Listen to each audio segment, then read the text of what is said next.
Alright, good afternoon, my dear science class.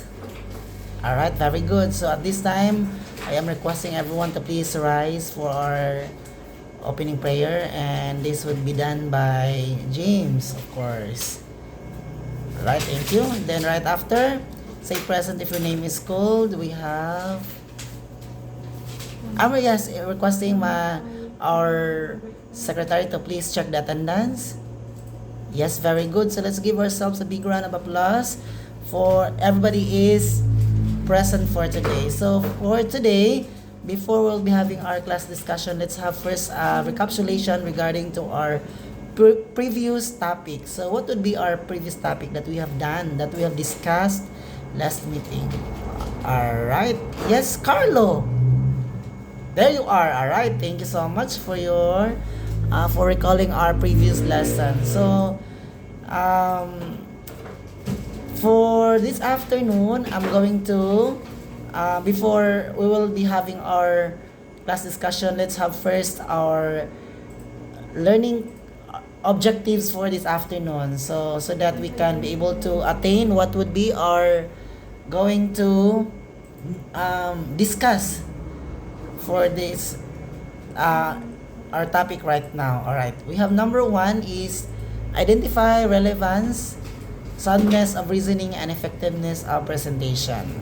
Then evaluate whether ideas presented are relevant and valuable. Then demonstrate open-mindedness in evaluating different viewpoints, and we're going to show fairness and respect when analyzing opinions. So those are our learning objectives for this afternoon. So I have here an activity. So all you have to do is to group yourselves according into 3. Then I have here a statement. Students should not be allowed to use cell phones in school. Then of course you're going to move in the 3 corners of the room. You're going to stay whether you are agree, disagree, and not sure. For those who are agree, you're going to fall in line of the word agree, and of course for those who are disagree, you now fall in line with the statement, which is disagree, and of course not sure. Okay, I will give you 1 minute. Go. All right. Then right after after having your line, after presenting, and after of course falling in line with your chosen statement, we have the disagree, agree, and not sure. You're going to write some reason or chart, then of course share verbal explanations, and of course you're going to move physically to their chosen area, and of course act happily or sadly. All right, then this would be your guide questions so that you will be followed. Are the reasons relevant? Are they supported with evidence? Are they clearly explained? So that you will be learn how to judge ideas and reasoning properly. Okay. And in order for you to have a guide, this would be your short argumentative paragraph. So school uniforms should be mandatory because they promote discipline. When students dress uniformly, they focus more on learning rather than fashion competition. According to school survey, there are 70% of teachers observe fewer distractions in classrooms with strict uniform policies. So for your guide questions, all you have to do is to what is the author's claim? Are the reasons relevant to the claim? Is there evidence, or is it strong? Then is the reasoning logical, or the presentation clear and convincing? Then you may now write your claim, reason, evidence in the manuscript or in the Manila paper or graphic organizer on the chalkboard. Alright, there you are. Anybody? Okay, I will give you 1 minute to evaluate your arguments. Anybody who will gonna report your idea based on your presentation?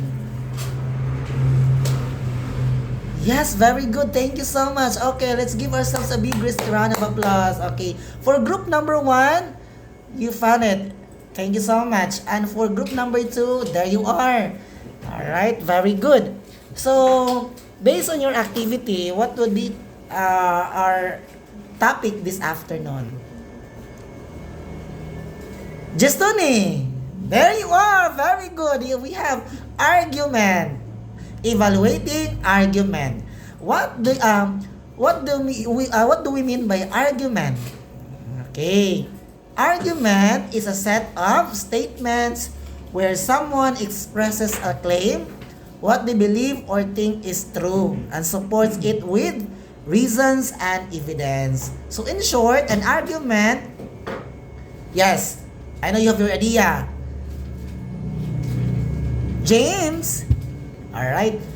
Yes, very good. So, in short, an argument is a claim, reason, and evidence. So, again, in short, an argument is claim, reasons, and evidence. So, what do you mean by claim? Okay, how about group number 4? We have GV. All right, we have claim. What are you trying to prove or convince others or about? How about reasons? It is why you think your claim is true, right? And the evidence, these are the facts and examples or data that support your reasons. Very good. There. So we have here the school topic. Then all you have to do is to identify the claim, the reason, and the evidence. So school topic, all you have to do for our activity or right now, we have identified the relevance, the claim, the reason, evidence. For our school topic, we have the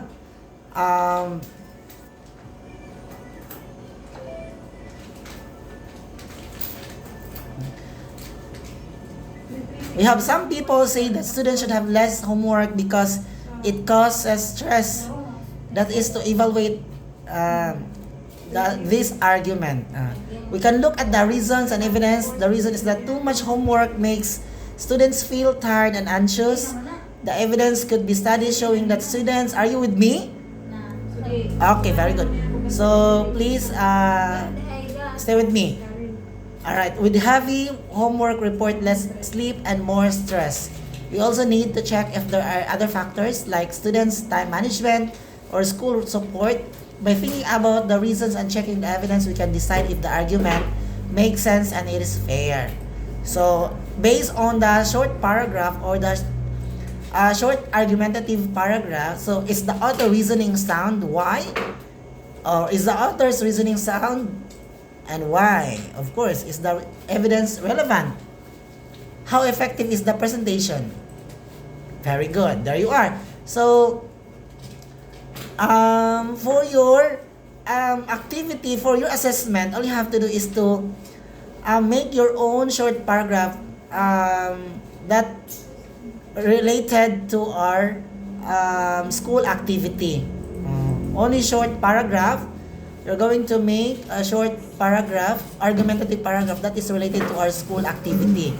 All you have to do is to identify the reason, the evidence, and of course the what do you mean by that? The evidence, claim, reasons, and evidence. Then, of course, each category or each claim, reasons, and evidence obtain 5 points each. Alright, so I'll give you 10 minutes to accomplish or to do your task right now. So go to get 1/4 sheet of paper, of course, and do your task today. Alright. Thank you so much. Okay. For your activity, for your assignment, all you have to do is to find one advertisement or write a short paragraph evaluating which is relevance of ideas, soundness of reasoning, effectiveness of presentation.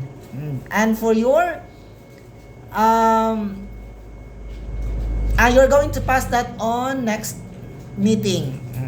And before we'll we will end our discussion this afternoon. Of course, we're going to refresh first ourselves and recall. Okay, again, what would be our topic this afternoon? We have evaluating arguments.